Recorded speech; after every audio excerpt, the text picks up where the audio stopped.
बहनों, अभी तक हमने आपके कोर्स के अनुसार कृदंत के दो भाग पढ़ना है अपने को। एक प्रत्यय के दो प्रकार, कृदंत क्या है? कृदंत। ये कृदंत है, ये कृदंत है। तो कृदंत जो है क्रिया में जुड़ता है। आपको पता है, पहले बता चुका हूँ मैंने। हमने 4 प्रकार पढ़े हैं कृदंत में, 5वां प्रकार को अभी छोड़ दिए हैं। पहला प्रकार में वर्तमानकालिक कृदंत में सत्री और सानच पढ़े, भूतकालिक कृदंत में क्ता और कत्वतु पढ़े, पूर्वकालिक कृदंत में कत्वा और ल्यब पढ़े,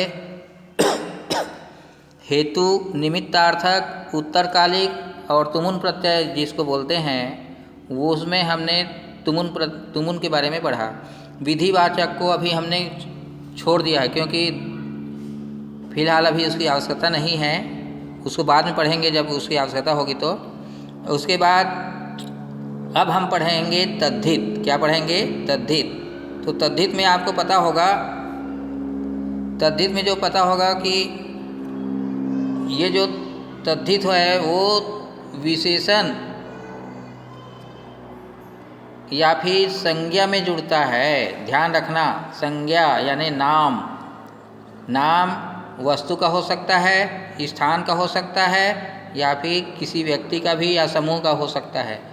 तो इसमें जुड़ता है, लेकिन कदापि क्रिया में नहीं जुड़ता। क्रिया में ध्यान रखना, इसका नाम तद्धित है।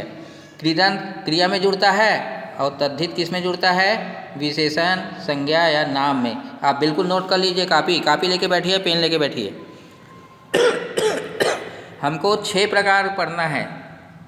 तो सबसे पहले हम पढ़ेंगे तद्धित में ठक प्रत्यय। क्या प्रत्यय है? ये लिखा हूँ ठक, अरे ये नहीं रहेगा।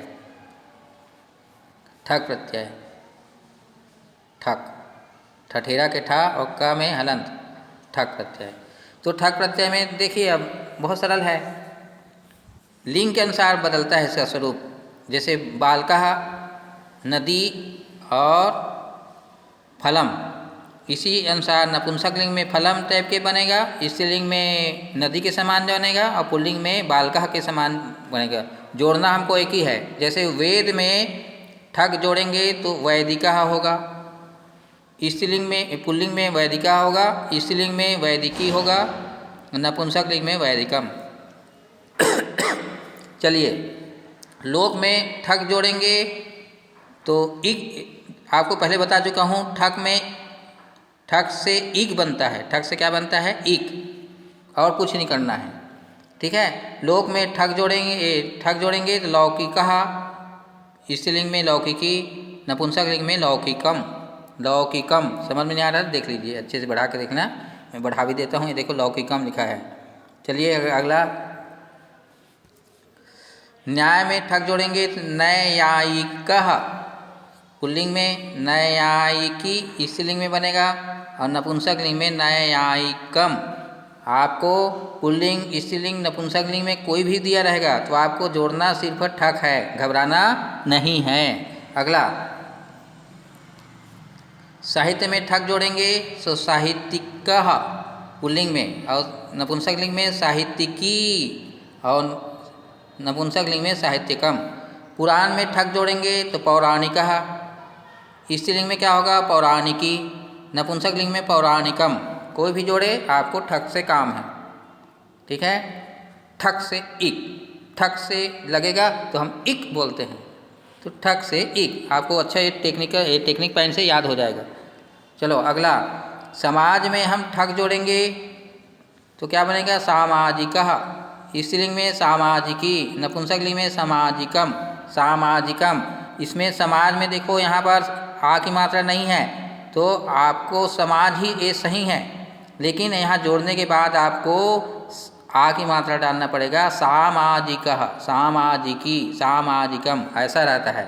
जैसे ही आपको देखिए धर्म में ठग जोड़ेंगे धार्मिकः, धार्मिकी और धार्मिकम, ठीक है। ये आपका पहला प्रकार ठग का ठग हो गया। ठग से क्या बनता है? ठग से क्या बनता है? इक, ये ध्यान रखना। अब चलो एक मैं वैसे ही एक और ठन प्रत्यय ले जाता हूँ। ठन प्रत्यय सरल है। ठन में भी आपको ठन प्रत्यय जोड़ने के लिए बोलेंगे इक प्रत्यय बनता है, वो अधिकतर काल में रहता है, समय में रहता है ना। जब समय की बात आए तो आप ठन प्रत्यय जोड़ना, जैसे तत्काल, तत्काल में ठन प्रत्यय जोड़ेंगे तो इक आएगा, क्या आएगा, इक आएगा। तात्कालिकः, यहाँ भी त में आ की मात्रा लगा के लिखना पड़ेगा, तात्कालिकः। ये भी वैसी बनता है, तात्कालिकः, तात्कालिकी, तात्कालिकम। स्त्रीलिंग पुल्लिंग नपुंसकलिंग के समान जैसे बदलेगा, जैसे ऊपर में हम बदले वैसी। अब आपको यहाँ लिख के नहीं बताया हूँ क्योंकि आपको नॉलेज हो गया है। पुल्लिंग में कह तात्कालिकः, नपुंसकलिंग में तात्कालिकी, स्त्रीलिंग में तात्कालिकी और नपुंसकलिंग में तात्कालिकम, ऐसी सब में जोड़ना है। ठीक, चलिए आगे बढ़ता हूँ मैं। दिन में हम ठन जोड़ेंगे तो दैनिकः, सप्ताह में ठन जोड़ेंगे साप्ताहिकः, वर्ष में ठन जोड़ेंगे वार्षिकः, मास में ठन जोड़ेंगे तो मासिकः। स्त्रीलिंग में मासिक, मासिकी और नपुंसकलिंग में मासिकम। वार्षिकः स्त्रीलिंग में वार्षिकी और पुल्लिंग नपुंसकलिंग में वार्षिकम। चलो आगे बढ़ता हूँ मैं तीसरा में। तीसरा प्रकार में पढ़ेंगे, सरल है। त्व प्रत्यय, त्व का बहुत सरल है, त्व लगाएंगे त्वम हो जाएगा। त्व में यानी होता है गुण या भाववाचक संज्ञा।